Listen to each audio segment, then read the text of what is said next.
My kitchen and bake these cinnamon rolls. I'm going to share them around.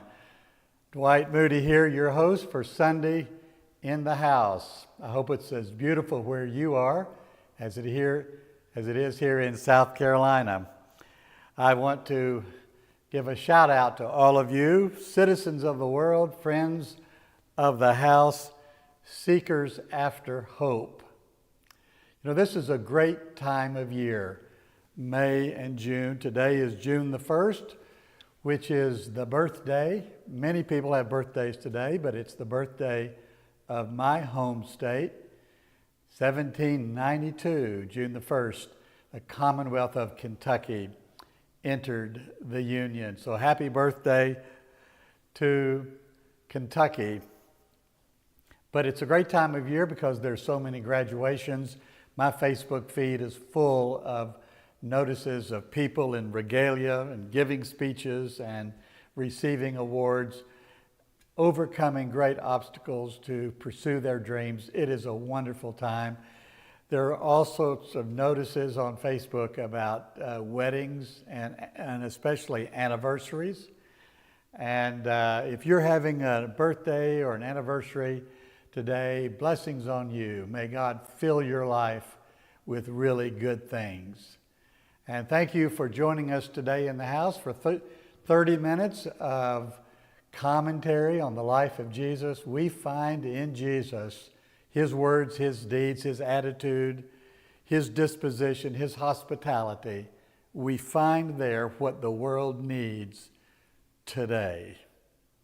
Now, there's a lot in the Bible that is strange, mysterious, that I cannot explain. But when you come to the life of Jesus, the 1, 2, or 3 years that He lived 2,000 years ago, the things He said, the people He met, His attitude toward things that were presented to Him, we find in the life of Jesus the inspiration and hope we need. And this whole program is designed to pull you again into the life of Jesus so that you might be a follower of Jesus Christ. Now, I do want to take just a minute. Of course, my show, as always, I have some good news, I have some bad news, and then we'll talk about our what I call the red letter lesson, our study of the life of Jesus. But I want to introduce to you my friend, Fenwick. He is the frog that's with me here. He's with me almost everywhere I go. And several people have asked about it, people who've been watching the show. Tell us about Fenwick the frog. And I will do that because there's another frog I want to tell you about. About 4 years ago, I guess it was, 5 years ago, I was on my birthday, which is March the 30th. I was living here. My wife and I at the time had a home also on St. Simon's Island, Georgia. But I was up here in some rental property and I had a little, my son Alan was living with me and working here in town in Travelers Rest. We had a birthday dinner. And we have local friends who are also friends of the house.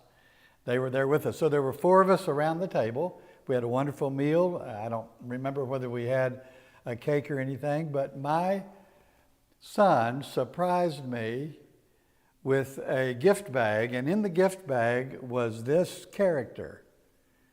Now, my son Alan, who's just turned 50 years old, many of you know him, has over the years given me more interesting, unique, and surprising gifts than anybody else in my life. And one of them was this character which he found on a shelf at Hobby Lobby. And I loved it immediately. And my guest, her name is Sandra, she said just out loud and spontaneously and without thinking about it, that looks like a Fenwick. Well, I liked the name immediately. So from that day till this, and I can't remember whether it's been 4 years or 5 years, Fenwick has been my companion. Now, I learned, when I see this, I had all kinds of creative ideas about using Fenwick as a character in the meeting house. I imagined a whole stream of maybe animations featuring Fenwick in the meeting house. But then I discovered that Fenwick is copyrighted. And I did a little research and found that in order to take something that's copyrighted, like a piece of art, you have to change it a minimum of 20% in order to create essentially a new piece of art. So I went down to Hobby Lobby, where they have a bunch of these, and I bought one and I started redoing it. I painted it, I put some clothes on it, a hat, all sorts of things. Maybe I'll bring that one with me sometime. But I didn't like where all that was going, and of course I'm not an animator, so I couldn't do all that. But I'm going to tell you about another frog. On Sunday morning, I got up early this morning to bake my cinnamon bites and read through my social media, as I do every morning. Some of you do that as well, because I can tell, as you can tell, when you're on, say, something like Message or Facebook, you can tell who else is on. It's always amazing to me at all hours of the night who's up and on Facebook. But I discovered that there is another frog out there making waves in the political world, and his name is Pepe. Now, I'd never heard of Pepe the Frog, but I had seen this picture of Donald Trump.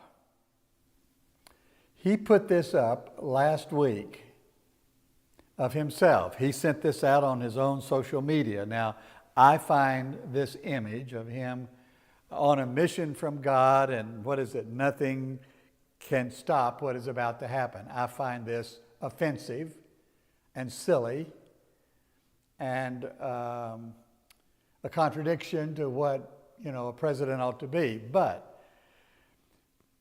what I found out this morning, that in the shadows on the left hand of the picture, that is to Mr. Trump's right hand, is a picture of Pepe the Frog. Now, this was created as a cartoon back in 2005 by a cartoonist from Columbus, Ohio, who now lives in California. But it has been adopted by what we call the alt-right.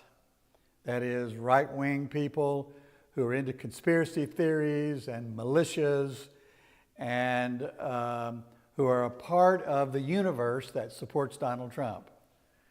And so all of you know that the house where we are here, that is the meeting house, is a place of resistance to the whole Donald Trump phenomenon. But the alt-right, and now their little frog, Pepe the Frog, is their sign. But I like my frog better. He is winsome, he's colorful, he believes in liberty, justice, and the American way. He's not a conspiracy theorist, and he certainly didn't vote for Trump. But that's who we are today in the meeting house. Thank you for joining me today. I want to start today, like I always do, with 3 hopeful signs.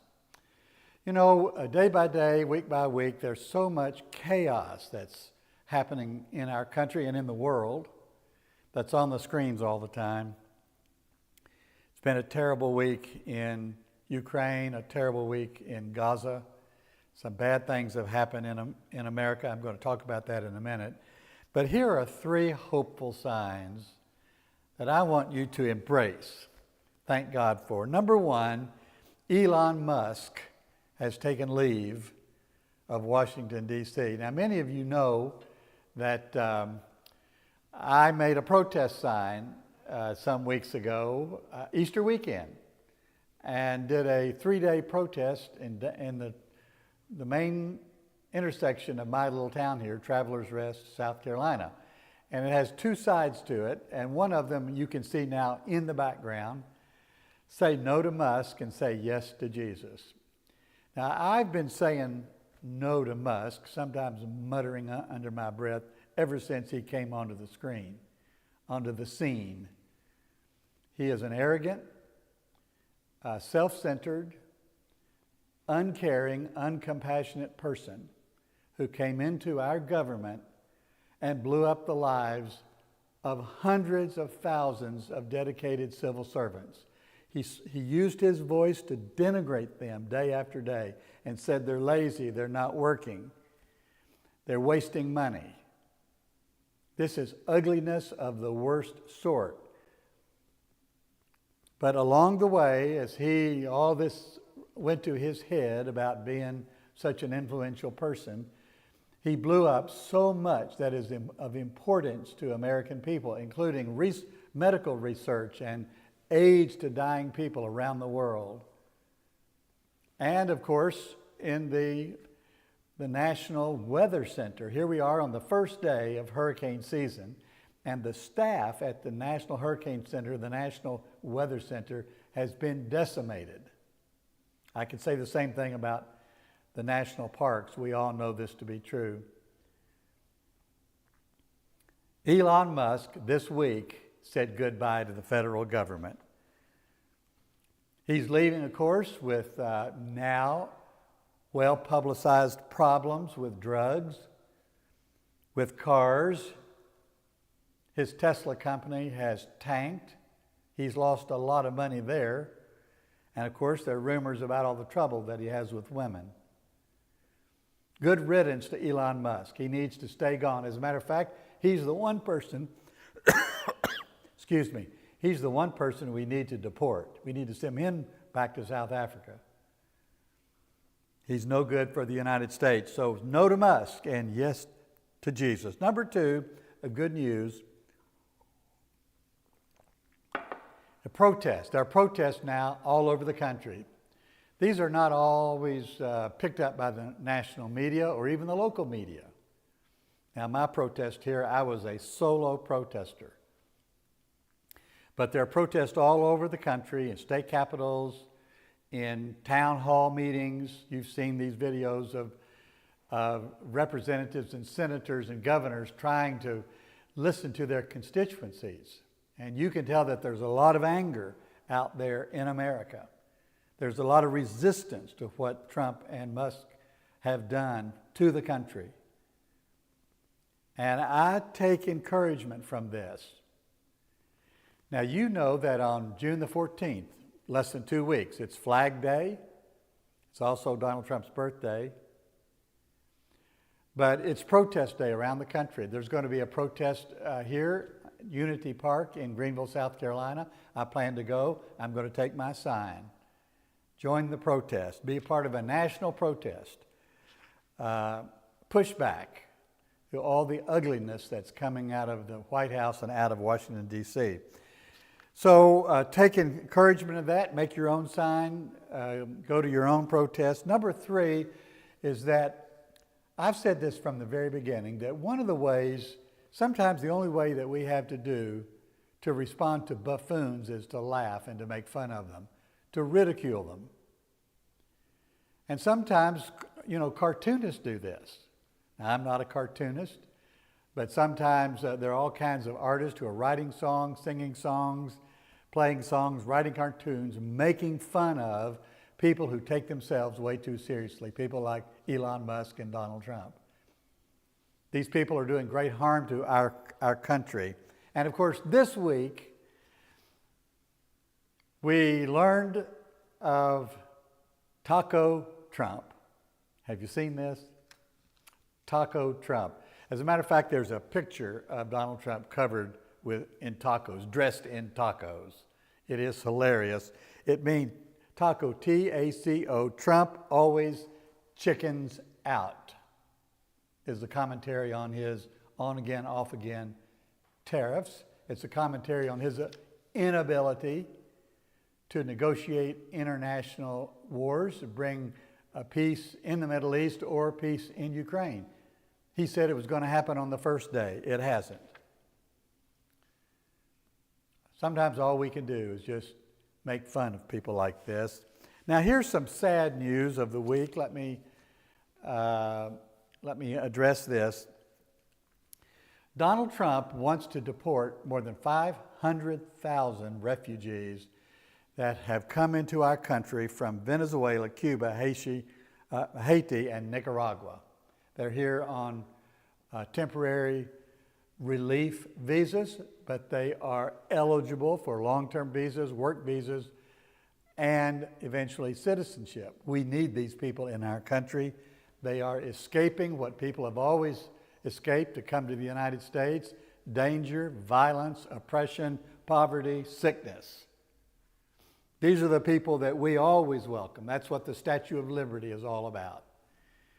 And now Trump wants to send them all home, back to the danger, back to poverty, back in many cases to certain death. The interesting thing about all of these people, as we know, they are all people of color. Donald Trump is deporting people of color and welcoming only the white people. It's one of the most racist things that's happened in our country since the civil rights movement of my teenage years, Selma and Birmingham and all of that. So the Supreme Court gave the president permission to proceed with that this week. This is going to be a great national tragedy. The videos of that, on top of these awful videos that we see every day about what Trump is doing to the immigrants from all over the world, it breaks my heart every single day. I hope it breaks your heart. The second thing, bad news, of course, is this misnamed One Big Beautiful Bill out of the House of Representatives. I don't have time really to unpack it. There's so much wickedness in this bill. But it is a legislation designed to implement what I have called the MAGA Creed. You've heard me say this. The MAGA Creed, this is MAGA religion: help the rich, hurt the poor, welcome the white, deport the brown, bless the strong, ignore the weak, believe the lie, and suppress the truth. That's what I call the MAGA Creed. This is what the religion is that has embraced Donald Trump. And then number three, sad news, no progress at all. In fact, is regress in both what's happening in Gaza and what's happening in Ukraine. Let's take a break now. A video sent in by a friend of the house from Brooklyn, New York.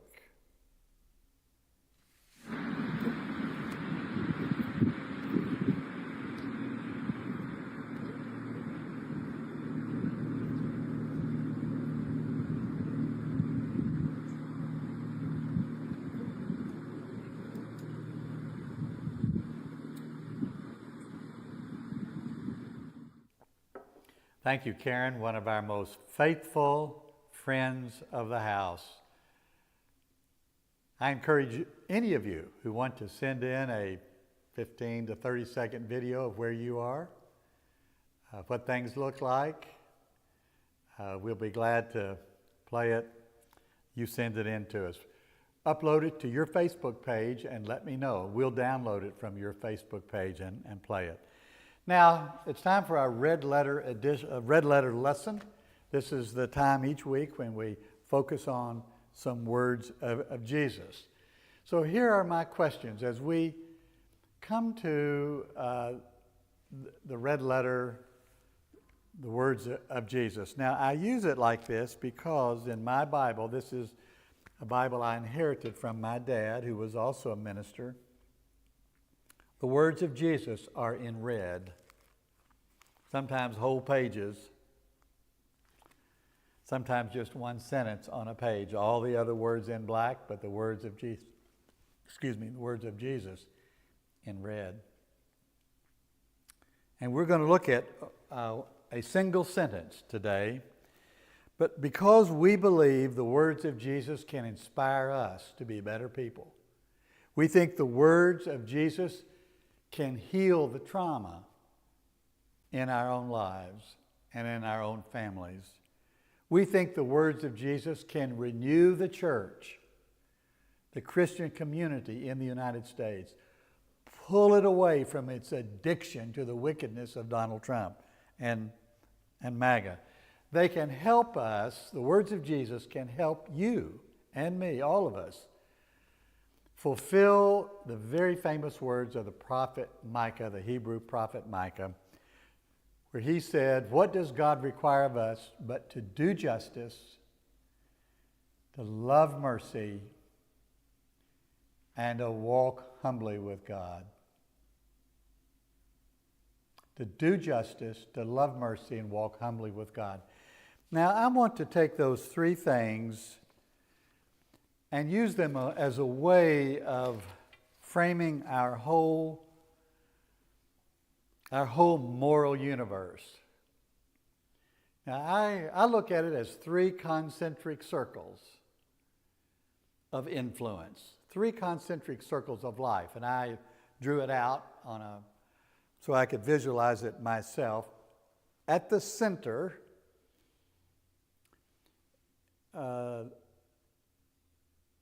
imagine yourself at the center of this circle, and the first circle around you is the walk humbly circle. This has to do with your relationship with God, your relationship with the Spirit of the universe, your relationship with the unseen power and presence of mercy and grace and beauty that's all around us.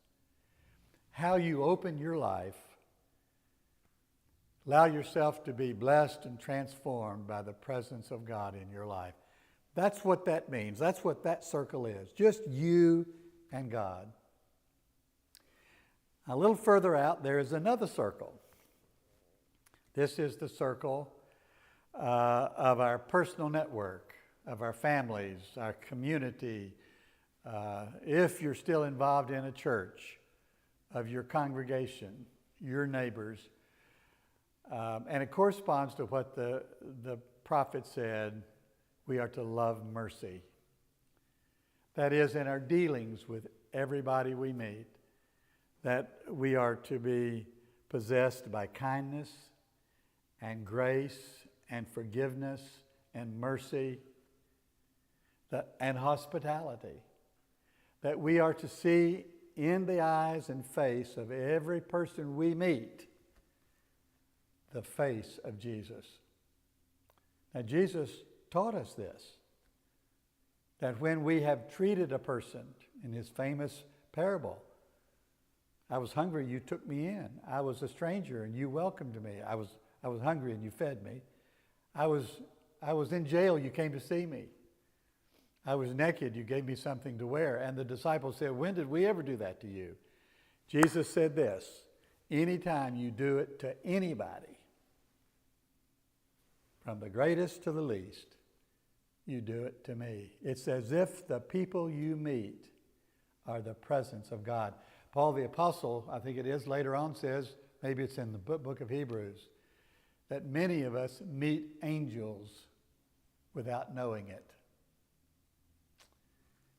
So this circle of being a merciful person rather than a judgmental, being a kind person rather than mean, being a sweet person rather than sour and grumpy, being a grateful person rather than a resentful person. This is what this means. And then finally, in that outer circle, to do justice. I take this to mean the wide circle of the world in which we live.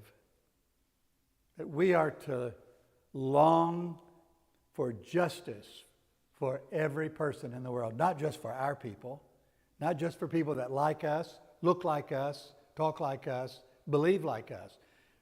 No, we want justice and fairness. We want safety and prosperity for every person in the world. We want not only in our personal dealings with them, but in the way our countries establish our laws and policies.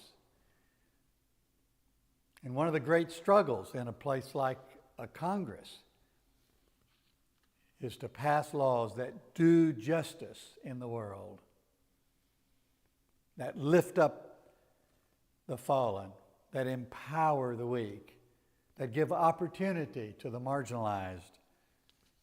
This is what this means. This is what it means, what the prophet meant when he said we are to do justice, love mercy. So with that broad introduction, you know that we are in a series of lessons on the prayers of Jesus. In the four Gospels, Matthew, Mark, Luke, and John, there are only six places where there are prayers. We've looked at 5 of them. We now come to the last one, and that is in those hours in which Jesus hung on the cross, executed by the state in collaboration with the religious authorities and a mob. Jesus hung on the cross. Now there are 7 famous sayings of Jesus on the cross. And if you're in let's say a black church, it's very common on Good Friday for there to be worship services in which 7 different preachers give sermons or homilies or devotionals, each of those 7 sayings. 3 of them are prayers. And I'm going to spend a week on each one of the prayers. The prayer today, why have you forsaken me? Next week, Father, forgive them. They don't know what they're doing. And then the following week, into your hands I commit my spirit. These are the 3 prayers. Now, take a look at this prayer. Why have you forsaken me? Now, you know, I've been a minister for a long time. Actually, speaking publicly since I was 15. That's 60 years. It's hard to believe. So I'm accustomed to picking up the classic rhetorical pattern of having 3 things to say. There are 3 words in this prayer that reach out and grab me. One of these words will speak to you today. The first word is why. The second word is forsaken. The third word is me. I like the word why. I'm a curious person. I hope you're curious. Curiosity is a great gift to the human spirit. If scientists answer the question what and how, philosophers and theologians and preachers pick up that word why. We want to know why things happen. Why things happen in the world. Especially wicked things, but also good things. I think in that perspective of Chris Christopherson's famous song, Why Me, Lord? He wrote it and sang it because he could not understand how he got so much blessing in his life.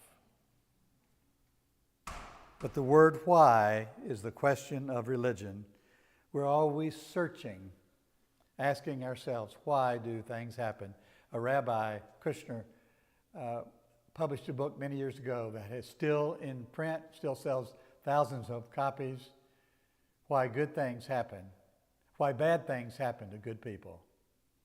We might also ask the flip side. Why do good things happen to bad people? Because both of those questions are fundamental questions in the Psalms, in the book of Proverbs, and in the Bible in general. It comes up here. Jesus asked this question.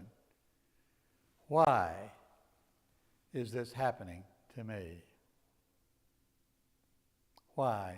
Even Jesus wanted to know. The second word in this prayer that Jesus prayed was, why have you abandoned me? Why have you forsaken me? Many people have this experience. Maybe today or this week you have felt abandoned. That people that you trusted turned on you, that people you relied on you caved. They weren't there when you needed them. They cursed you instead of blessed you. They fell instead of standing strong. We all have this experience. It happens in families, it happens in communities, it happens in churches. I know, I've been in church a long time. Sometimes people leave the church. Some of you have left the church because this experience in the church, in the Christian community, you have felt abandoned in the time of your deepest need. And I'm reminded right now of that song by Bob Dylan, Every Grain of Sand, which opens up with that great line, in the time of my confession, the time of my deepest need. Maybe you are at that time in your life right now. Certainly Jesus felt abandoned in the Garden of Gethsemane. Now sometimes we debate about what did Jesus know and when did he know it. That Jesus already knew God was going to raise him from the dead, so why was he worried? No, I don't think that. I think he had confidence in God. But he felt abandoned. He was traumatized in his spirit. There he was alone. Most of his disciples had fled, and those who were with him were asleep. And then that third word, me. Why have you abandoned me? We might ask the question, why did you abandon the people of Gaza? Why did you abandon the Jews during the Holocaust? Why did God abandon this group or that person? But sometimes in our lives we ask, why? Why me? Why me? Why did good things happen to me when I don't deserve it? Why do bad things happen to me when I don't deserve it? This is one of the deepest, truest prayers of the spiritual life. I'm sure you have prayed it more than once, perhaps without knowing that you've picked up the prayer of Jesus. God bless you today. Trust in God, even in the hour of your deepest need. God bless you today. I had some other things I was going to respond to today. The question, no, I won't even go there. I'll save it till next week. I will encourage you to take the survey. Today is the very last day. We've had, I think, 41 people take the survey online at themeetinghouse.net/Sunday. Take a minute and share this broadcast, especially if you are watching on Facebook. Share it with your friends or tag a friend or two. Send in your own video. We'd like to have videos from every state in the Union to show how widespread our fellowship is. Put June the 14th, Protest Day, March Day, find a place where you can express your solidarity with the people of the United States. Send a contribution. You know, we get small contributions, large contributions every week. You can go online. You can go online to themeetinghouse.net. Subscribe to my weekly newsletter and commentary, book reviews, and you can go and make a contribution to support our work. And I ask you finally to pray for me. Pray for this ministry. I call myself a chaplain to the de-churched, people who have quit going to church. This is a community. I have many friends in this community. And I seek to minister to you, to bring a word of hope and encouragement, steadfastness, centered in the red letter words of Jesus. God bless you today. Join me again next Sunday in the house. I'm Dwight Moody. You have a great day.